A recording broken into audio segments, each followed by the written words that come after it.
So we've come to visit a garden that we came to probably about 10 or more years ago, and helped inspire some of the plants in our garden. This is the lost gardens of Heligan.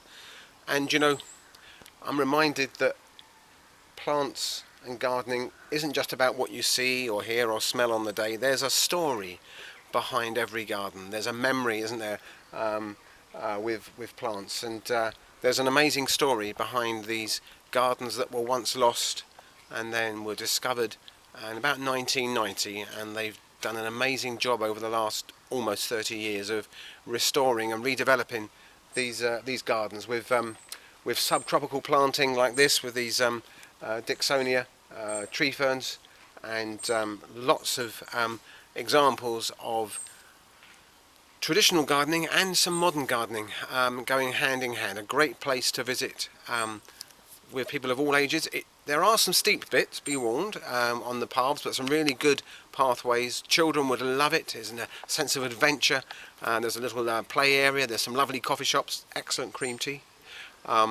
So we're going to take you down to the second part of the garden now.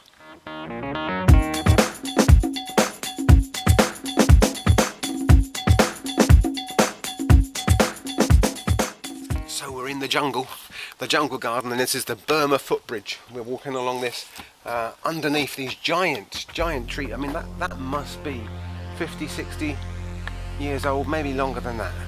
You could tell some stories.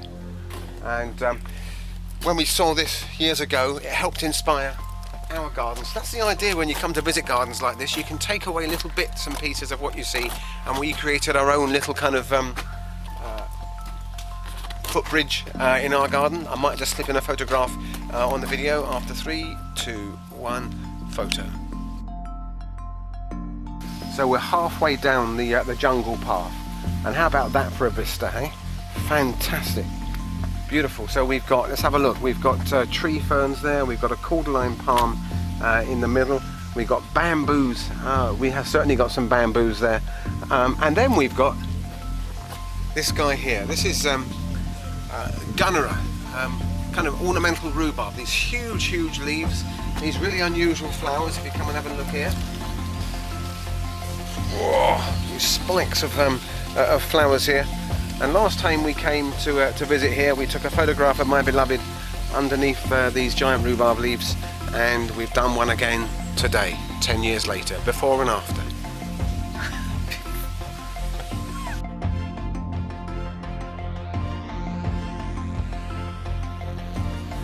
Mr. Robin. Hello. So we're in the jungle, further down the jungle area, and this jungle garden is a series of ponds and waterfalls, and around this pond we've got a huge glade of bananas. And if you fancy growing bananas in your garden but you're not sure whether it's, you know, whether they'll cope, this is probably the hardiest banana, or certainly one of the hardiest bananas, Japanese banana, Musa Basjoo. And I'm just wondering if we're going to see any fruits. We'll have to have a look around to see if we can find any fruits on these. More of the Gunnera over the back, and yet another tree fern. And down here,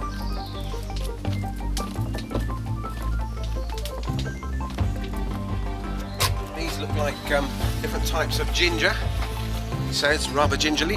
And ooh, one of my favourite bananas. That's the Abyssinian red banana, Ensete Maureli. Almost sound like I know what I'm talking about, don't I? But that's just one of my favourite banana plants. That very rich red leaf. That would need to come inside over the winter. Not as hardy as these green-leafed Musa Basjoo. It's like Banana City here. Okay. So there's evidence now that they're investing time and money and effort into regenerating different parts of the garden. So this looks like it's been replanted with some of the hardier palms.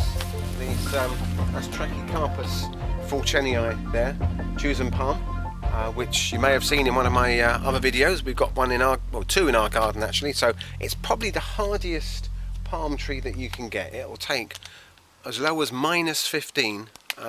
But I don't think it'll get as cold as that down here, and so we've got several of these lovely hardy palms which in 10-20 years time will have created this kind of another dimension to the jungle down here.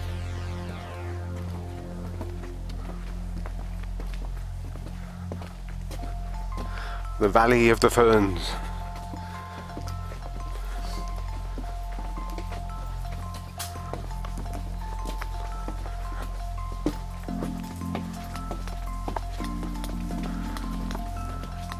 Wow, look at that! They've got bromeliads growing out of the whole tree trunk there. Now they are definitely something you would see in the rainforest. I'm not sure if they leave them outside here all year round. I wouldn't recommend that in most British gardens, but they seem to amazingly get away with it here.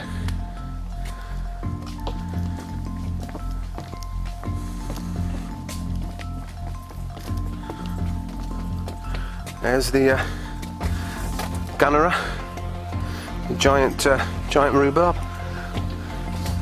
Oh, the path gets a bit steep here, but actually, because it's a good boardwalk, it's not too hard, and we're in search of this new bridge they've put in. It's kind of rope bridge, so we'll see if we can find that. It's up here somewhere. Aha! Here it is. Welcome to the Burma rope bridge. Let's go and have a look. So it's at moments like these that we need to put our trust in the engineers who designed this this bridge, and I'm going to have to go a bit careful because I've watched other people going over here and they've used two hands either side on the rails, but I need to hold the camera in one hand, so well, here goes.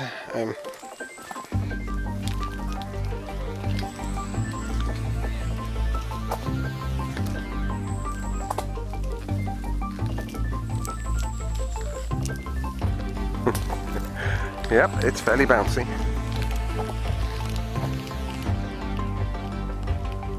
There's those tree ferns down the valley there.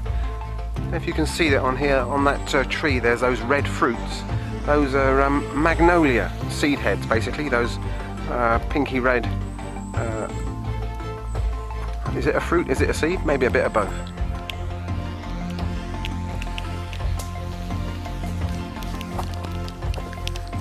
Ah, look at those tree ferns. Aren't they gorgeous? Is it just me? Let me know what you think. I think they're beautiful.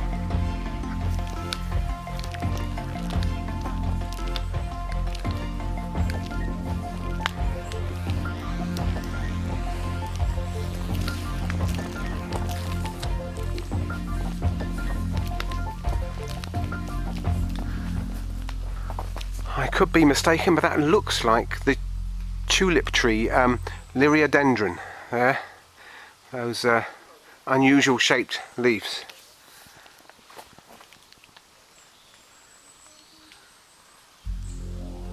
If I remember correctly, it has rather nice autumn colour as the leaves start to change in another month or two. There we are. I think I've made it over the Burma Bridge without being spotted.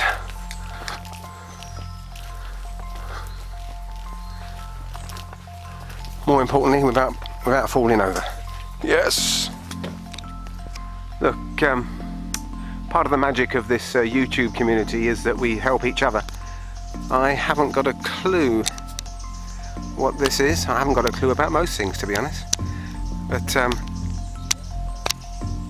maybe you can tell us what this is, because I don't know. So it's got a long stem.